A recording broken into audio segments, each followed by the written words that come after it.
नमस्कार दोस्तों, एक बार फिर से आपका स्वागत है न्यूज प्लॉट के विशेष कार्यक्रम द पोलिटिकल प्लॉट में।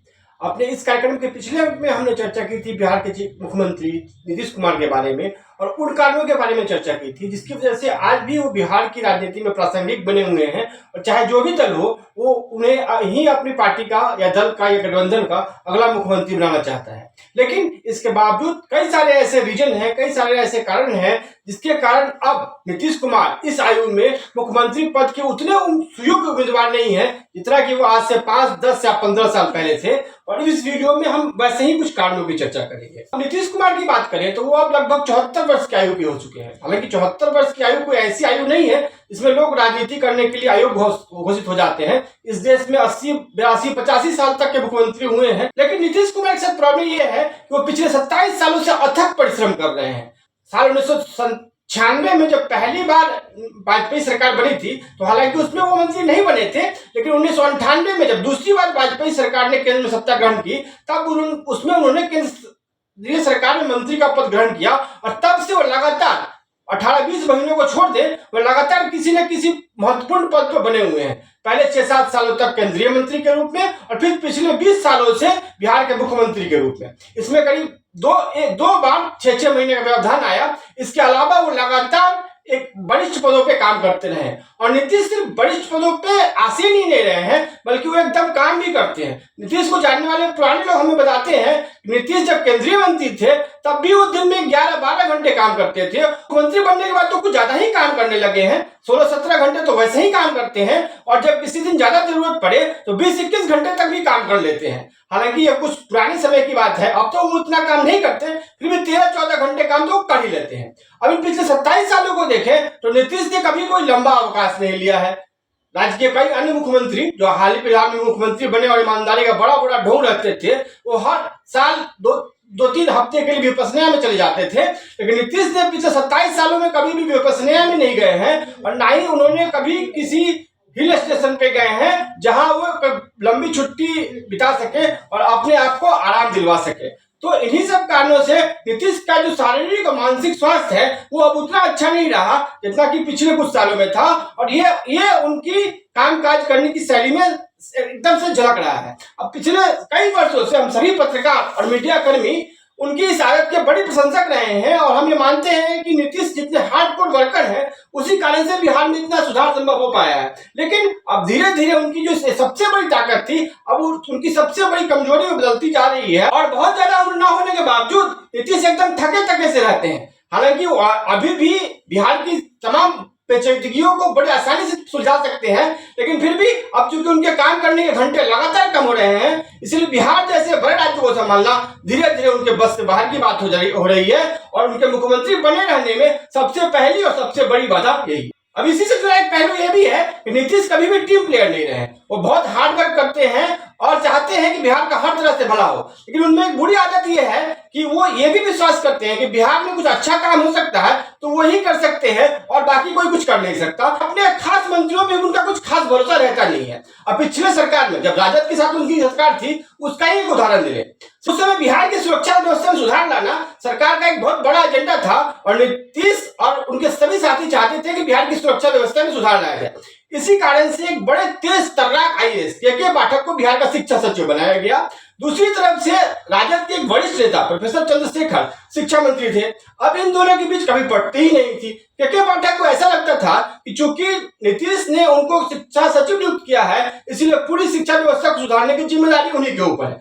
दूसरी तरफ प्रोफेसर चंद्रशेखर खुद एक शिक्षाविद रहे थे और राजद में उनकी अच्छी खासी पहचान थी, तो उनका यह मानना था कि शिक्षा व्यवस्था में जो भी सुधार हो उसमें उनका भी थोड़ा मोड़ा योगदान तो होना ही चाहिए था। क्योंकि नीतीश का आशीर्वाद पाए के पाठक और लालू और तेजस्वी के खास रहे प्रोफेसर चंद्रशेखर के बीच जो 6-8 महीनों की लंबी जंग चली उसके कारण बिहार की शिक्षा व्यवस्था सुधारने की बजाय थोड़ी सी चौपट ही हो गई और उसका अंत तभी संभव हुआ जब राजद के साथ नीतीश का गठबंधन टूटा और एक नई सरकार आई और उसके बाद भी के पाठक नई सरकार के मंत्रियों के साथ अच्छा काम नहीं कर सके और शिक्षा सचिव को ही बदलना पड़ा। तो इसी कारण से नीतीश अपने किसी भी मंत्री का विश्वास कभी जीत नहीं पाते हैं और इसी कारण से बिहार में जितने भी बड़े फैसले होते हैं वो नीतीश ही करते हैं। उनकी मंत्रियों की भूमिका उतनी ही रहती है जितनी किसी फुटबॉल के मैच में सहायक स्टाफ की रहती है। फुटबॉल और क्रिकेट के मैच में 11 प्लेयर होते हैं, नीतीश की अपनी टीम में वो अकेले ही प्लेयर होते हैं, तो ये चाहते हैं कि वो सारे 11 प्लेयरों की भूमिका वो खुद ही निभा सके।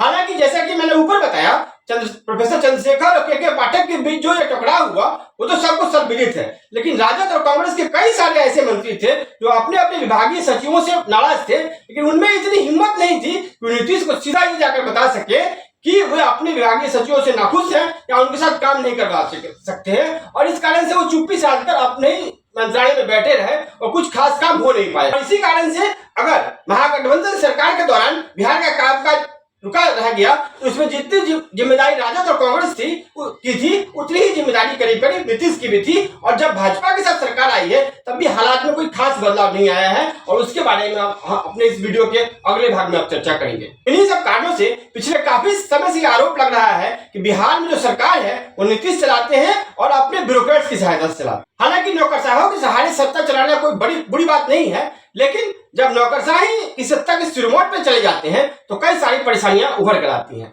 अब बिहार को ही देख लीजिए, वहां करीब 15-20 ऐसे बड़े विभाग हैं जिनकी निरंतर निगरानी की जरूरत है और वो काम मंत्रीगण ही कर सकते हैं। अब अगर हर एक विभाग का सचिव यही सोचने लगे तो सीधे मुख्यमंत्री को ही रिपोर्ट करेगा और उनकी आज्ञा मिलने के बाद ही फाइल्स आगे बढ़ेंगी, तो एक विभाग का नंबर आते करते करीब करीब 2-3 महीने लग जाते हैं। अब पिछले कुछ सालों में स्थिति तो ये रही है कि जब एक नंबर 15 वाले विभाग का नंबर आता है तब तक सरकार ही बदल चुकी होती है। पहले नीतीश किसी और कोalition में रहते हैं और जब 15वें नंबर वाले विभाग का नंबर आता है तब तक किसी और कोalition में चले जाते हैं और उसके ऊपर ब्यूरोक्रेट्स ने जो काम किया रहता है एकदम अप्रासंगिक सा हो जाता है। तो बिहार के प्रशासन में जो जटिलता आई है उसका एक कारण ये भी है।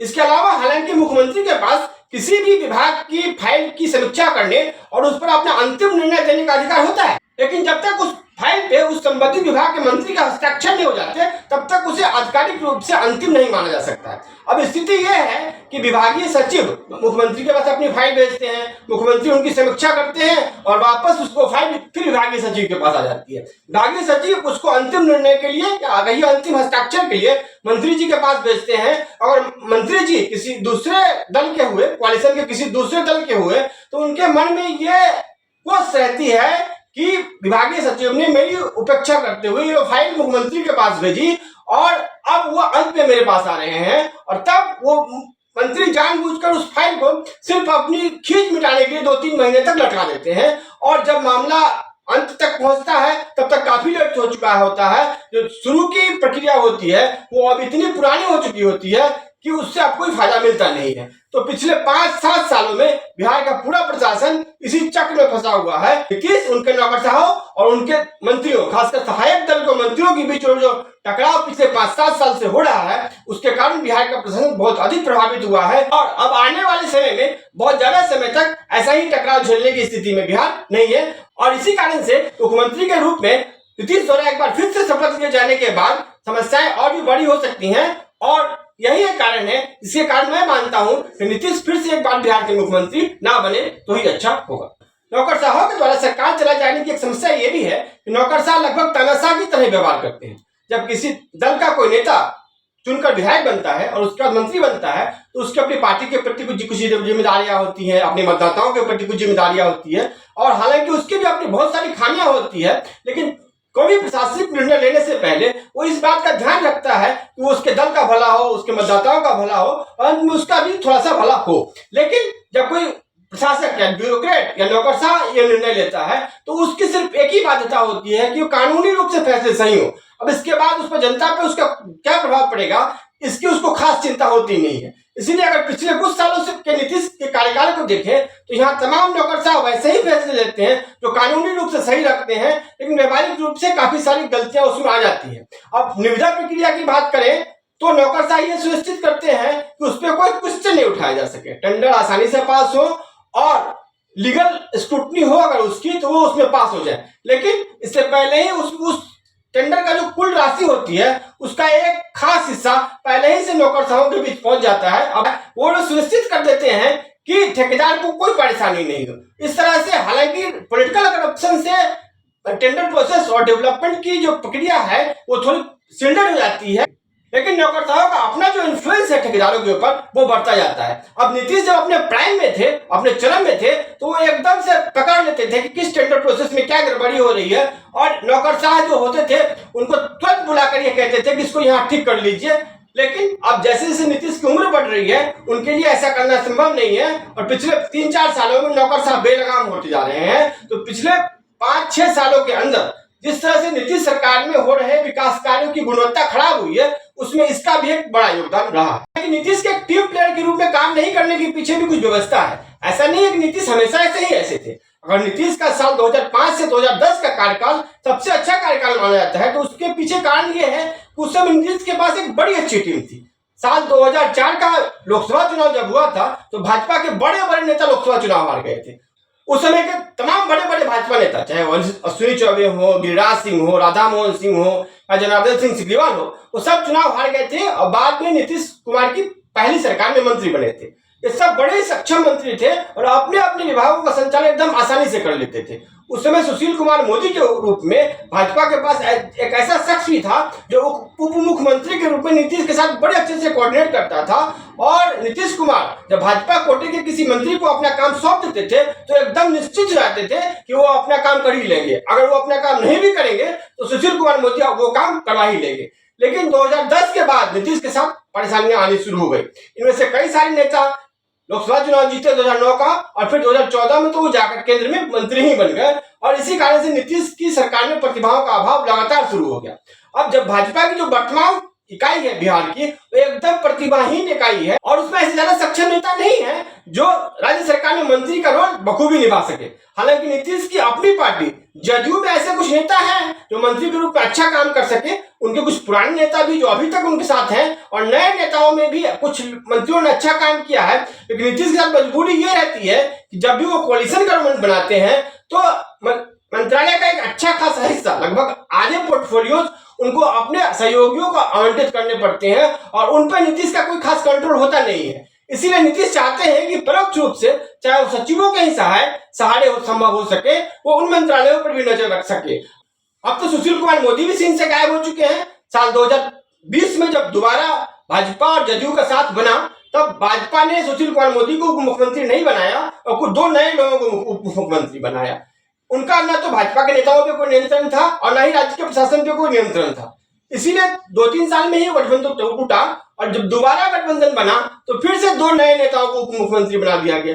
इसीलिए भाजपा की ओर से इस बार के प्रशासन में तालमेल की एकदम कमी दिख रही है, और यही कारण है कि नीतीश का अब भाजपा के मंत्रियों पर उतना विश्वास नहीं रहा है जितना कि सुशील कुमार मोदी के समय में था, और इसी कारण से राज्य का पूरा प्रशासन गड़बड़ाता है। अब भाजपा की बिहार इकाई में विश्वास के छाए घोर संकट का एक उदाहरण मैं अभी आपको दूं। अब पिछली सरकार में जब नीतीश और भाजपा एक साथ थी तो शाहनवाज हुसैन बिहार के उद्योग मंत्री बने थे। उस सरकार में शाहनवाज हुसैन का प्रदर्शन सबसे अच्छा था, और नीतीश भी ये मानते थे कि अगर भाजपा के तमाम मंत्रियों में कोई उनकी सबसे ज्यादा मदद कर रहा है तो वो शाहनवाज हुसैन ही कर रहे हैं। अब जब सरकार बदली तो उद्योग मंत्रालय का काम एकदम पीछे चला गया, और नीतीश ने अगर पाला बदल के भाजपा की तरफ आए तो उसके पीछे भी यही कारण था कि वो चाहते थे कि शाहनवाज हुसैन ने उद्योग मंत्री के रूप में अपना काम जहां छोड़ा था वहीं से शुरू करे और बिहार की इंडस्ट्री फिर से प्रोग्रेस कर सके। लेकिन जब दोबारा से भाजपा की सरकार बनी बिहार में तो शाहनवाज हुसैन का नाम मंत्रियों की सूची से गायब ही था। इससे भी नीतीश आहत हुए। हालांकि उन्होंने भाजपा के साथ कोई जीत नहीं की, लेकिन उनको इस बात का दुख जरूर था कि भाजपा ने उनके सबसे अच्छे प्लेयर्स में से एक को उनसे छीन लिया। तो भाजपा अगर इस तरह से गेम करेगी तो राज्य का प्रशासन तो प्रभावित होगा ही। अब अगर दोबारा से नीतीश के नेतृत्व में एनडीए की सरकार चुनकर आती है तो भाजपा फिर से वैसा ही रुख अपनाएगी और ऐसे लोगों को मंत्री बनाएगी जिसके ऊपर नीतीश कुछ खास भरोसा नहीं कर सकते हैं, और तब एक बार फिर से सरकार में गड़बड़ वाली स्थिति बनी रहेगी। और ये भी एक कारण है जिसके कारण नीतीश का फिर से मुख्यमंत्री बनना थोड़ा सा मुश्किल वाला मामला लगता है। इन तमाम कारणों से नीतीश कुमार, जिन्हें जनता दल यू का नहीं बल्कि जनता का सीएम बोला जाता था, अब धीरे धीरे अपनी जनता से ही कटते नजर आ रहे हैं। पिछले 20 वर्षों के दौरान नीतीश का ये इतिहास रहा है कि जब भी कोई बड़ी चुनावी इवेंट होता है उससे पहले नीतीश पूरे राज्य की यात्रा करते हैं और इसी दौरान वो आम जनता से मिलते हैं, उनके सुख दुख सुनते हैं और उनके कष्ट को वहीं पे दूर करते हैं। लेकिन अब नीतीश के लिए संभव नहीं है। अब तो हालात ये है कि जिस तरह से उनके काम के घंटों में कटौती की जा रही है, वो अपने जनता दरबार भी पिछले 1.5 साल से चला नहीं पा रहे हैं। आमतौर पर नीतीश एक साल में बिहार के 38 जिलों का लगभग 2 से 3 बार दौरा कर लेते थे, लेकिन पिछले 1.5 सालों के अंदर स्थिति यह है कि उनमें से कई जिलों में तो वो गए ही नहीं है और जिन जिलों में गए भी हैं वहां 1 या 2 बार से ज्यादा नहीं जा सके हैं। इसी कारण से निचले स्तर का जो प्रशासन है वो एकदम लापरवाह हो गया है और अब वहां के अधिकारी ये मानकर चलते हैं कि चूंकि नीतीश ग्राउंड पे आएंगे नहीं, उनको असलियत का पता चलेगा भी नहीं, इसीलिए जो भी हो सकता है वैसा ही करें, जितना पैसा बना सकते हैं उतना बनाएं। और इसी कारण से नीतीश की स्थानीय प्रशासन पे पकड़ कमजोर होती जा रही है और लोगों के बीच जो अपने जनता का सीएम पर विश्वास था वो धीरे धीरे कम होता जा रहा है। अगर यही स्थिति बनी रही तो आने वाले समय में नीतीश जनता से एकदम कट जाएंगे और तब उनका जो वोट बैंक है, चुप्पा वोट बैंक जिसको कहा जाता है, वो भी उनके पास नहीं रहेगा। ये सब बातें सुनने के बाद आपको ऐसा लग रहा होगा कि नीतीश बिहार के मुख्यमंत्री की कुर्सी से ऐसे चिपक गए हैं कि अब उनसे उठा नहीं जा रहा है। पहले कंबल को छोड़ना नहीं चाहते थे, अब वो कंबल ही उनको नहीं छोड़ रहा है। लेकिन हालात ऐसे नहीं है। नीतीश को बिहार के मुख्यमंत्री पद से उतना कोई खास लगाव नहीं है। अगर ऐसा होता तो साल 2013 में मुख्यमंत्री का पद त्याग कर जीतन राम मांझी को इस कुर्सी पर नहीं बैठाते, लेकिन उनको प्यार है तो बिहार के विकास से, और अब ये प्यार जो है वो दीवानेपन की हद तक पहुंच चुका है। लगभग नीतीश बिहार के विकास के लिए क्रेजी हो चुके हैं। उनका ये मानना है कि अगर वो पल भर के लिए बिहार की मुख्यमंत्री की कुर्सी से हटते हैं तो बिहार का विकास रुक जाएगा और उनके अलावा कोई भी व्यक्ति ये काम कर नहीं सकता। इसको हम बिहार के लिए नीतीश के मन में एक सद्भाव के रूप में देख सकते हैं, लेकिन कोई एक स्वस्थ सोच नहीं है। कोई भी बड़ा व्यक्ति ना अजर होता है, ना अमर होता है, ना अजय होता है। एक समय आने के बाद उसके में रोग आता है, उसकी मृत्यु हो सकती है या वो हार सकता है, और ऐसी सभी स्थितियों के लिए उसको अपना उत्तराधिकारी तय करना ही होता है। अब नीतीश को भी अपना उत्तराधिकारी तय करना ही होगा और अब समय आ चुका है, चाहे अपने दल के अंदर से या अपने दल के बाहर से, वो किसी न किसी को इस बात के लिए तैयार करें कि जो काम पिछले 25 सालों से कर रहे हैं बिहार को, उसको आगे बढ़ाए उनका उत्तराधिकारी। अगर वो ऐसा नहीं कर पाएंगे तो एक बड़े नेता, एक बड़े प्रशासक और खासकर एक विजनरी के रूप में उनकी जो छवि पूरे देश में है वो लगातार धूमिल होती जाएगी। और नीतीश नहीं चाहेंगे कि एक राज्य के लिए इतना कुछ समर्पित करने के बावजूद वो एक धूमिल छवि के साथ उसकी राजनीति से विदा ले। ये तो ऐसे कुछ प्रशासनिक और तकनीकी कारण थे जिनके कारण से नीतीश का एक बार फिर से सत्ता में आना संभव नहीं दिखता, लेकिन कुछ ऐसे राजनीतिक कारण भी हैं जिसके कारण से नीतीश कुमार को इस बार एक बड़े संकट का सामना करना पड़ रहा है। दरअसल पिछले कुछ महीनों से नीतीश तमाम बड़ी सभाओं में ये कहते दिखते हैं कि अब वो भाजपा के साथ आ गए हैं और अब वो हमेशा यही रहेंगे। तो तमाम भाजपा की बड़ी सभाओं में यही दोहराते हैं कि हमसे कुछ गलती हो गई थी, इसी कारण से उधर चले गए थे, लेकिन अब इधर आ गए हैं और हमेशा इधर ही रहेंगे। उनका ये व्यक्तित्व तो भाजपा के उन बड़े नेताओं के लिए नहीं होता जो उन मंच पर मौजूद होते हैं। उनको ये पता होता है कि नीतीश किस कारणों से उनके साथ आते हैं और किस कारणों से उनके साथ से चले जाते हैं, लेकिन उनका ये व्यक्तित्व उन श्रोताओं के लिए होता है जो भाजपा की रैली में इकट्ठा होते हैं और भाजपा समर्थक ही होते हैं ज्यादातर। उनको नीतीश ये विश्वास दिलाना चाहते हैं कि अब जदयू और भाजपा गठबंधन नहीं टूटेगा और अगर वो इस गठबंधन को वोट देंगे तो परोक्ष रूप से महागठबंधन को वोट नहीं दे रहे हैं। हालांकि भाजपा के नेताओं का विश्वास नीतीश के ऊपर लगातार कम होता जा रहा है। साल 2020 के चुनाव में भी भाजपा के मतदाताओं का एक बड़ा वर्ग लोक जनशक्ति पार्टी के साथ चला गया था और इसी कारण से जदयू की सीटें काफी कम हो गई थी। चूंकि लोजपा एनडीए का हिस्सा है, इसीलिए भाजपा के समर्थकों और मतदाताओं के लिए वो रास्ता तो बंद हो चुका है, लेकिन जन स्वराज के रूप में अभी भी उनके पास विकल्प मौजूद है। और अगर भाजपा के मतदाताओं के मन में ये टसक रह गई तो नीतीश कभी भी भाजपा के साथ छोड़ सकते हैं, तो इस चुनाव में भी वे जदयू के लिए वोट करने के बजाय जन स्वराज के लिए वोट करेंगे और वैसी स्थिति में जनता दल यूनाइटेड के लिए ज्यादा सीटें जीतने में बड़ी मुश्किल होने वाली है। और ये भी एक कारण हो सकता है कि नीतीश इस बार बिहार के मुख्यमंत्री ना बने। इन सब की वजह से ही जदयू और नीतीश की चुनावी रणनीति में भी एक बड़ा बदलाव देखने को मिला है। अब तक के तमाम चुनावों में नीतीश यही कहा करते थे कि उन्होंने 5 साल मेहनत की है और अब वो अपनी मजदूरी मांगने आए हैं और मतदाता मजदूरी के रूप में उनका वोट उनको दे। ये विकास की राजनीति का नीतीश का वो मॉडल था जिसके तहत उनके मतदाता नीतीश कुमार के द्वारा किए गए कामों के बदले उनको वोट देते थे। लेकिन इस बार सरकार एकदम बदली से नजर आ रही है, नीतीश एकदम बदले से नजर आ रहे हैं। पिछले 20 सालों में उन्होंने जो नहीं किया वो अब कर रहे हैं। उन्होंने सरकारी खजाने का मुंह खोल दिया है और इस चुनाव के शुरू होने के 5 महीने पहले से ही हर सप्ताह ऐसी कई सारी योजनाओं की घोषणा की जा रही थी जिसमें से हर एक के लिए सैकड़ों करोड़ रुपए की जरूरत पड़ती थी।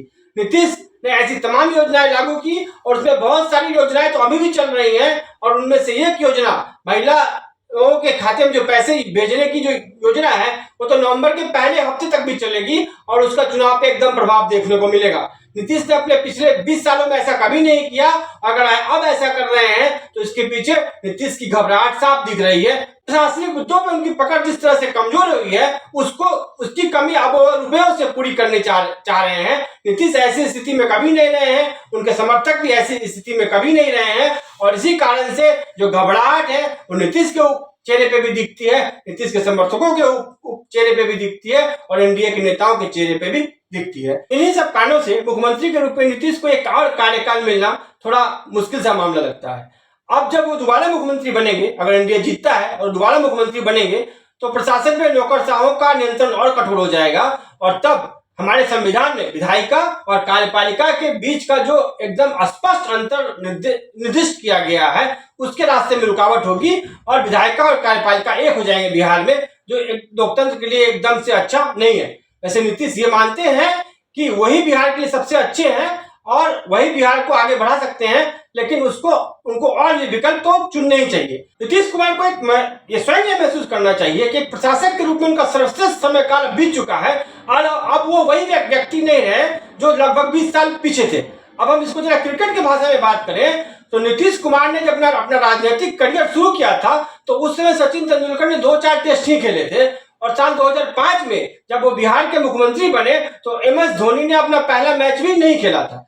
तो वैसी हालत में अब जब सचिन तेंदुलकर 20 साल का अपना बड़ा करियर निभाने के बाद आज से करीब 10 साल पहले रिटायर हो चुके हैं और MS धोनी ने भी काफी सालों पहले ही क्रिकेट से संन्यास ले लिया है, नीतीश कुमार अभी भी सोचते हैं कि वे वही व्यक्ति हैं जो आज से 20 या 25 साल पहले थे, उनमें वही ऊर्जा क्षमता है जो आज से 20 साल पहले थी। तो ऐसा संभव नहीं है। हर व्यक्ति का अपना एक समय काल होता है जिसके दौरान वो काम बड़ी अच्छी तरीके से कर सकता है, लेकिन 10 साल या 15 साल के बाद अगर उसको वही काम उसी दक्षता के साथ करने को कहा जाए तो वो ऐसा नहीं कर पाएगा। अगर सचिन और धोनी जैसे क्रिकेटरों ने संन्यास लिया तो उसके पीछे कारण यही था कि हालांकि उनमें स्किल्स की कोई कमी नहीं थी, लेकिन बढ़ते उम्र के कारण वे अपनी पिछली जैसी ऊर्जा अपने काम को नहीं दे सकते थे और इसी कारण उन्होंने समय रहते ही संन्यास लेने का फैसला किया। अब नीतीश को भी वैसे ही कुछ करना पड़ेगा। नीतीश जितने बड़े कैरेक्टर के नेता हैं उनसे कोई ये नहीं कह सकता कि आप अपना पद छोड़ दीजिए, ना हम कह सकते हैं ना भाजपा के बड़े नेता कर सकते हैं, बिहार की जनता कह सकती है और शायद ऐसा कहे, मैं नहीं कह रहा हूं कि वो कह ही दे, लेकिन अगर नीतीश अपने इस जिद पे अड़े रहे तो आज या कल बिहार की जनता ये कह ही देगी कि बॉस हो चुका नीतीश कुमार, अब आराम कीजिए और बिहार की जनता को भी आराम करने दीजिए। मामला वहां तक न पहुंचे इसके लिए पहल नीतीश को ही करनी पड़ेगी। हालांकि इस चुनाव में भाजपा और तमाम नेताओं ने घोषणा कर दी है कि अगर एनडीए चुनाव जीतता है तो नीतीश कुमार ही उनके मुख्यमंत्री होंगे। अब ये फैसला नीतीश कुमार को करना है कि वो इस फैसले का सम्मान करते हैं या अपनी जगह किसी और व्यक्ति को देकर बिहार के विकास को आगे बढ़ाते हैं। अब इसके लिए मैं साल 2012 का उत्तर प्रदेश का उदाहरण बताता हूँ, जहां भले ही चुनाव मुलायम सिंह के नेतृत्व में जीता गया, लेकिन जब मुलायम सिंह यादव को लगा कि उत्तर प्रदेश को विकास की राह पर ले जाने का काम उनसे ज्यादा अच्छी तरीके से अखिलेश यादव कर सकते हैं, तो सत्ता में आने के बाद उन्होंने सत्ता की चाबी अखिलेश यादव को सौंप दी और इसी कारण से आज भी समाजवादी पार्टी उत्तर प्रदेश में एक बड़ी ताकत बनी हुई है।